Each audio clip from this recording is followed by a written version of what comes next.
Hi, my name is Davin Sunvik with The Catch today, and we're going over my fifth big game tag right here in Nevada. So if you haven't noticed a trend, the last four tags were all youth mule deer hunts. This was my first hunt as an adult. So this was a buck only tag. And so just for some context on why I create these videos, first reason is because if you're going to get advice from somebody on the internet, make sure they're having an experience that's close to what you want to experience. I mostly do Western big game hunting on public land. Second reason is I want a documentation of my hunting experiences for one day when I have kids or, friends or family that are interested in hunting and they want to use my story as inspiration in order to learn and grow and understand how to become a competent hunter. So I want to teach you some lessons along the way while I give you these stories to make the learning experience as entertaining as I can possibly can. So with that being said, let's get right into the content.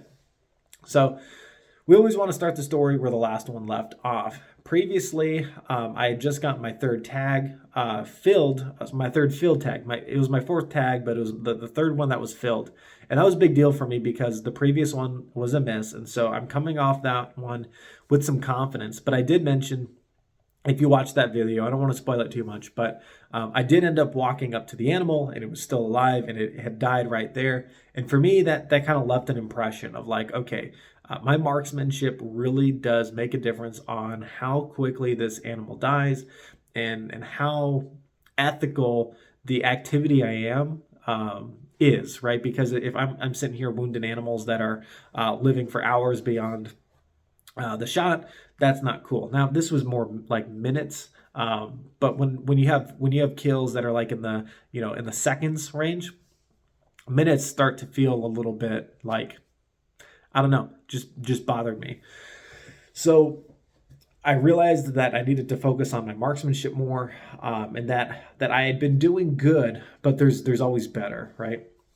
And so I started practicing with a couple of different rifles. For my 18th birthday, I was gifted a couple of different rifles. So I had done an AR build with my dad.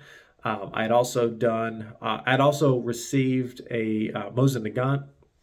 And so that Mosin, I really didn't have that Mosin like dialed in from like a long range standpoint. It was just at that point, just like a target gun, a fun gun. And it was a gun I certainly did keep in a, what do you call it? Like, what's the best way to describe it? I certainly did understand it as like a really good weapon to have, and like it was a potential hunting rifle for me. But for me, I saw it as like a super close range gun because I didn't want to put a scope on it quite yet, and so I didn't do that until later on. Because I didn't want to alter the sights, but I actually found a way to do that later, right? That's a story for a different day. So anyway, mostly hunted with my AR. At the time, AR 15 platform calibers were legal in Nevada. I say were because there might be some calibers that now meet the new criteria. But anyway, there were just different hunting laws at the time. The bullets that I was using at the time were perfectly fine and legal, but they had changed some things which made some of the calibers in the AR-15 platform illegal and some of them legal. So just understand that if you're hunting in a jurisdiction, the laws change, or you're moving jurisdictions, you may want to always be up to date with the laws so that way you're following them. So I just wanted to clarify that for the story's sake. So I'm up in college now and I live off campus, right? Well, I lived at the time off campus, right? And so I was able to have guns and things like that. So I wanted to pursue my hunting hobby. And so I kept a small radius of the areas that I would put in for the draw. And I drew area 18. Now, area 18 is fairly remote. And so I would hunt the areas that are closer to Reno and scout those areas. And bird hunting season in September, I'd bring a shotgun out there and I'd chase doves and I'd chase, rabbits and jackrabbits and all those things, right? And so eventually I'd come across, some areas where I was seeing some deer, but it was on private land. And then I'd go up into the mountains and I wouldn't find any more deer. And I was getting a little bit discouraged. And so for the very last weekend, my dad agreed to come out. And so this was like a super casual day, right? Like the first day of hunting, we were just planning on like getting to camp and like, maybe try to see some deer, but just mainly like a scouting day. So it's a Friday. I get off college, I run back home, grab my hunting gear, get my truck, and I go. And we meet up at like 11 a.m. and then we start heading up the mountain, right? So everybody's saying the deer are high, the deer are high. So we get up as high in elevation as the roads will allow us to go. We see some other hunters and they're like, yeah, all we're seeing is does. And to me, I'm like, seeing does out here in the mountains, I'm like, that's awesome, because previously I'd only seen deer on private land. And so to actually see a deer to actually know that people are seeing deer on public land in the zone that I'm hunting, for me, was a success, right?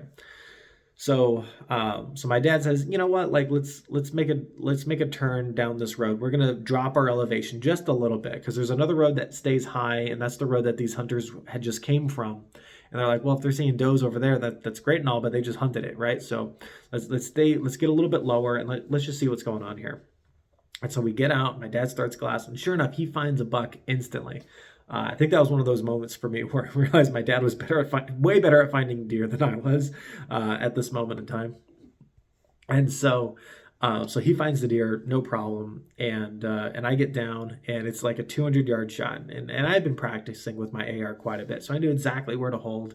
It's my first deer, my first buck mule deer. And so I didn't want to blow it on like trying to stalk it closer, right? I was confident, pulled that trigger, dropped the deer in seconds. I mean, they instantly dropped. So it was a spine shot. And in case you don't know how a lot of those like heavier bullets work in the AR-15 platform, they tend to tumble inside of the animal, so they don't penetrate very far if they hit bones. If they hit flesh, obviously it'll go right through. But hit bone, dropped instantly. We get out there, the easiest kill I'd ever experienced. It was actually hard to find because of how quickly it went down. There was no blood trail, so I'm literally looking for a needle, needle in a haystack to find this deer. But I find him. We recover him back to the truck. It takes a while because of the steepness of the mountain. So it must have been pretty comical watching us try to drag it alongside of the mountain. But anyway, we butcher it out. It was a great day, great experience. And some people might make a note and say like, hey, Davin, all your previous experiences, you're shooting deer within 100 yards and you always tell everybody to get close. Why'd you shoot that deer at 200 yards? And that's a great question. I do believe that 200 yards is a super ethical shot. I do believe 100 yards is better, but 200 yards is really, it's decent in my opinion. And the reason why I say that is for a few reasons. Main reason is because there's a lot of people out there, they're trying to hunt, especially you see people on YouTube or big influencers, they're trying to hunt in that 350 to 550 yard range. It's under 600 yards, and so it sounds like, oh, well, it's half the distance that I shoot when I shoot competition, because I shoot competition anywhere from 700 yards out to 1,200 yards. So, this shot, comparatively speaking, is much easier. And I would disagree. And I would disagree for a few reasons, right? I can understand if you have the hunt of a lifetime, right? You may be tempted to say, you know what, I'm going to be practicing out to 500 yards. And if I see any animals that are legal for me to shoot within a 500-yard radius, like, I'm going to pull the trigger, right? And that's great and all. It's your tag. You're allowed to do what you want with it. But understand that there are some serious consequences about shooting deer or any animal, any big game animal at 500 yards, right? Probably talking about heavier calibers than what you're used to. And so if you're not used to shooting the gun, you may not be as confident with it in order to have enough knockdown power. And then you're also talking about the human error aspect when you're in the field. There's also one more key component that I want to talk about, right? I do believe hunting under 300 yards is pretty ethical. So up to about 300, you're pretty good as far as shootability and as far as like your ethics and your hunting style, especially with modern calibers. So when you see a deer or an elk or any big game animal at 500 yards, to get to 400 yards is not that difficult without being spotted. If you're spotted at 400 yards or 500 yards, you have other problems, in my opinion, than just trying to shoot that animal. So then the next question kind of comes into case is, okay, well, 400 yards and 300 yards, right? I would argue that 400-yard shot is much more difficult than a 300-yard shot, and still at 300 yards, we should be able to get within about 300 yards to an animal. Now, I would start to make the case that going from 300 yards to 250, you should be able to do, but I can understand how there can be some circumstances where you may not be capable of doing it. So understand that that range can vary a little bit, right? And then another step is going from 200 to 250. I believe that gets just slightly harder, and that's where I was at, right? I was at 200 yards, and the deer had spotted me, and there was no way of getting closer, right? And so there are certain circumstances where you have to say, have I done the best that I can do? And so there will be other opportunities in this video series where you see I do pass up 200-yard shots to get in closer and seal the deal. And so and I'm perfectly fine with my decision to do that at the time. And at this time, I was perfectly comfortable with my decision to take a 200-yard shot. So I do thank you for watching. Hopefully you got something out of this video, and have a great day.